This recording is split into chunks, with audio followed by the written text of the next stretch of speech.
Space, the final frontier. Even though the world is so large and to some so limitless, there's still something infinitely larger out there. Something that we haven't even defined the boundaries of.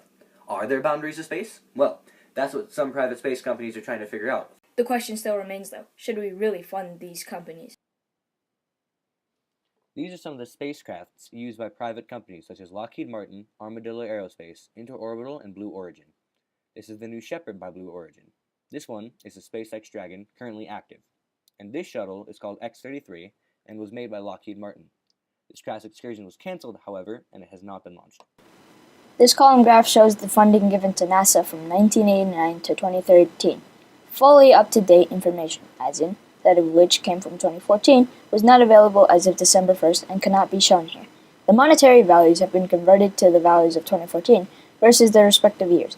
Keep in mind that the values are in millions, meaning that the value wouldn't be $20,000 and it wouldn't be $2 million.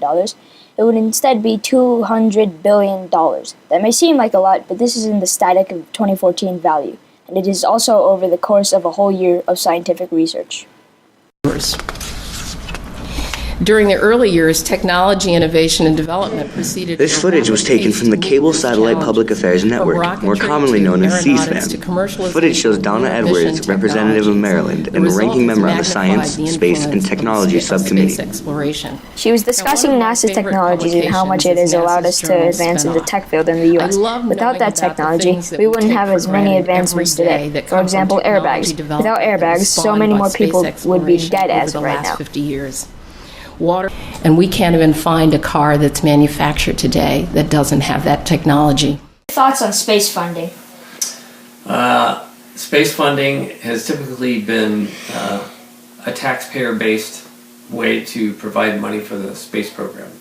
So funding typically comes from you and me and all your parents in the form of taxes. That's changing a little bit. There are some private companies now that are, instead of using taxpayer investing, they're using either their own money or combinations of private investor money.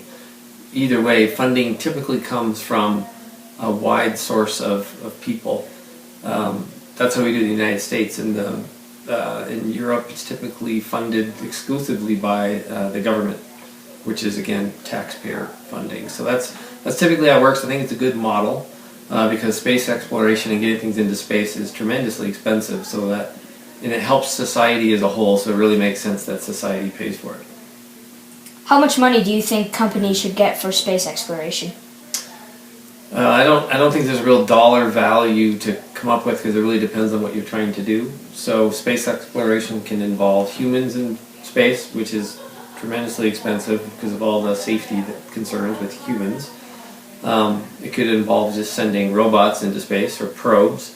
That typically costs a lot less money than sending humans. So it really depends on what you're trying to do. So then how much technology you're trying to advance.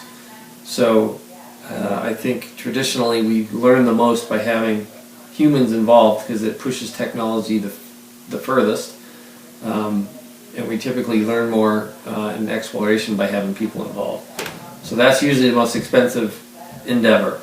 So that is a pretty ambitious thing, and a lot of times you'll see countries cooperate to get humans in space, like the International Space Station. The United States has paid quite a bit for that, but so have the Europeans have also chipped in, and so have the Russians. So putting a dollar value on that question is tough, but typically it involves lots of cooperation by many countries to do something really big. Do you think private companies should get more or less money than other government companies? I think it's a question of scale. So private companies typically aren't trying to do things as ambitious as big companies. The big companies, a lot of times they get their funding from government customers. So that's the taxpayers again. So take the like the Orion capsule that Lockheed Martin is building. That is government funded. It's intended to be the next capsule that can take humans to the moon and to Mars. So that is a really ambitious project. It actually involves lots of private companies and public companies. So there's some of each. So usually these big projects like this that are very ambitious involve all sorts of companies from big to tiny to single person companies. So it really does involve everybody. How much attention should be paid to space funding? Do you feel like we need more attention to it or less attention? I personally feel we need more attention paid to it because it typically results in technologies being invented. So first-time things. So if you're doing something for the first time, there's an old saying that is necessity is the mother of invention. So if you have to do something that hasn't been done before, it makes you invent something to solve the problem. So space exploration is a great catalyst for invention. And so typically invention ends up benefiting all of society, not just the project that invented the thing, right? So look at the iPad you're using now. That was the result of solving a problem. Space exploration really forces the engineering community to solve new problems, and I think that's good for everybody. So, here we are at the end. Now you may be asking yourself, however, okay, well, I have all this information, but why does it matter? And the answer to that question is rather simple. It's because, while this may be a federal issue, it also relates to our own home state and even down to our own city of Golden. Let's see how. Federal connection, we have the closure of NASA's Air and Space program last year. During the government shutdown of 2013, most of NASA's facilities were shut down as well. The only parts remaining were those that handled American astronauts on the ISS. Conveniently enough, the government shut down on October 1st, 2013, which just happened to be NASA's 55th birthday. Happy 55th birthday! You're being closed! This is a current issue now, however, because the government has been considering another shutdown. But at least it didn't happen on NASA's 56th. And in regards to our own state of Colorado, well, this affects us because the Denver International Airport has been considered a possible place to both send and receive spacecrafts.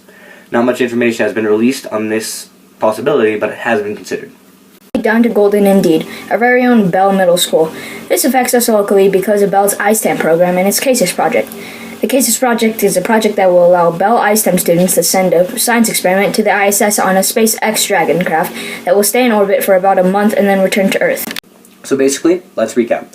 Federal, state, local. We have the NASA closure, DIA, and CASES.